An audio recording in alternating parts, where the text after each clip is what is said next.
Yo, what's up? Medkit here. And without wasting your time, here's my favorite build to run on Kwang right now. With this build, you'll be able to do this combo over and over as long as you have mana, and you still have your tether and ultimate in the back pocket. There's another variation where you have more magical armor, but still output the same amount of damage. I ran a lot of numbers on Excel spreadsheets, and I'm ready to explain my thought process when I was cooking these builds up. So if you're in a match and you quickly need a build, you can use this for either offlane or jungle, but do be sure to see what else I got in store. Let's go. Tried my best just to catch a fucking smile, but for now I see myself ain't hitting the 35.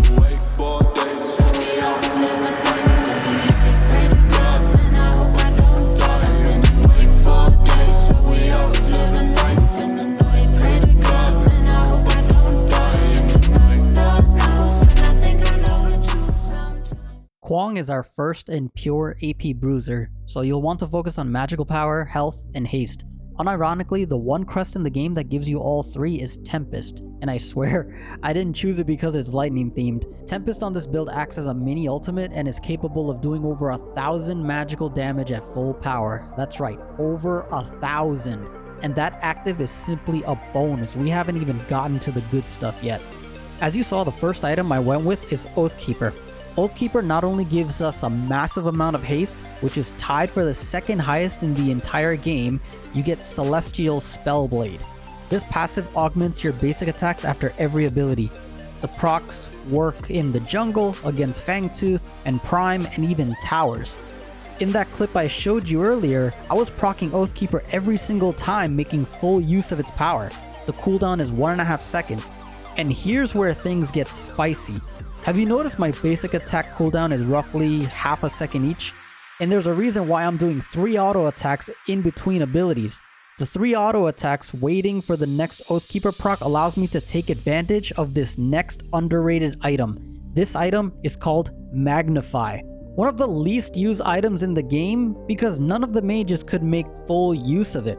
Until now. This item gives you 60 power, 250 health, and 30% attack speed. The way Magnify works is you hit something 3 times and your hands will glow purple. This lets you know your next ability will act like Combustion, but much stronger and has no cooldowns either. Combustion has a base power of 55 with an additional 18% scaling and has a 15-second cooldown. Magnify, on the other hand, this item is cracked. 80 base power with 40% scaling and no cooldowns. Now go back and watch my clip.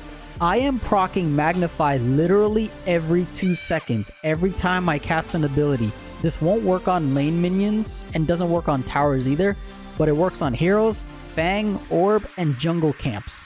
Proccing Magnify also counts towards getting a WorldBreaker stack. So does Oathkeeper procs, by the way. That's right. There was a reason why I was searching for interactions. I was warming you guys up for a WorldBreaker on a Kwang build, and I'm proud to say, I revealed to you, my fellow viewers, the 20-second way of gaining easy WorldBreaker stacks. For those of you who may have guessed it, Kwang's passive works on WorldBreaker. You know what else has an awesome interaction with WorldBreaker? Lifebinder. While this item doesn't grant you any stacks, it comes with a way to utilize all the magical power and bonus health you are building and granting you the highest amount of haste in the game, on top of some magical lifesteal, which funny enough, Kwang used to have. Now for the final item to talk about. This isn't necessarily built last, but I needed one last item to round out the build a little. And lo and behold, Golem's Gift is another underappreciated item that you can run on Kwang. Let me explain to you why Golem's Gift is amazing on him. At full stacks, you end up with 100 magical power. The only item that gives you higher magical power are Oblivion Crown and Azure Core. And let's talk about that physical armor. At full stacks, you get 70 physical armor. That's tied for the second highest in the game next to the likes of Warden's Faith, Frostguard, and Stonewall, while still giving you 100 magical power. Think about that for a second. That's like a Tainted Guard defense with Tainted Rounds offense and then some, you know? So all in all, here's what my build brings to the table. Non-stop Magnify procs, Oathkeeper on full use, WorldBreaker and Golem's Gift bolstering your power while also making you very durable. And Lifebinder with the power, health, and haste, and magical lifesteal. Not to mention, look at how much uptime I have on my shields. At full build, you end up with 390 magical power, 1170 bonus health, makes WorldBreaker bump your magical power up to a whopping 437. You end up with 91 haste, which almost cuts your cooldowns in half. Golem's gift grants you a hefty amount of physical armor that fluctuates, yes, but it's so easy to get all 5 stacks back and initiate from a distance for maximum power. Not to mention you are casting spells very quickly. Tempest on a naked target will deal about 1159 damage. You get a lot of shield uptime from your Light of the Heavens, and your shield is really strong thanks to all the static magical power you have. All of this, and I haven't even mentioned, you still have your tether and your ultimate in the back pocket. You're no longer a tether to ultimate bot. You have agency with your right click and your E now. Now for those of you who are wondering what that second variation is with more magical armor but similar amounts of damage, enter Flux Matrix. All you have to do is replace Lifebinder with Flux Matrix.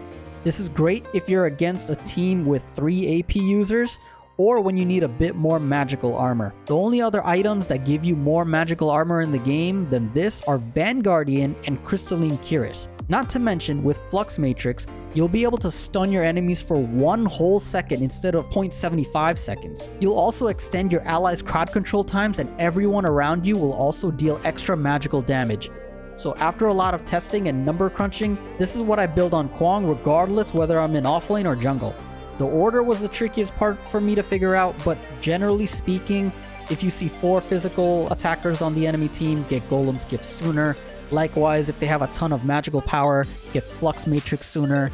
When deciding which power threat you need to account for, exclude out their support. 99% of the time, they are magical, but will output around 9,000 total damage per match, so no need to include them. It's all about being adaptive while keeping the core of your build intact. However, I'm still looking at other builds. These include Fire Blossom, Tainted Scepter, Orb of Enlightenment, and Spirit of Emir. So I'll keep experimenting different builds, and if I happen to find something solid, I'll showcase it. But that's enough out of me. I want to know what you think. Leave a comment below. Leave a like if you haven't already. It helps me make more content like this. If you like my content, consider subscribing. It helps me out a ton, and I would greatly appreciate it. Thank you so much for watching, and I'll catch you on the next Predecessor video. Medkit out.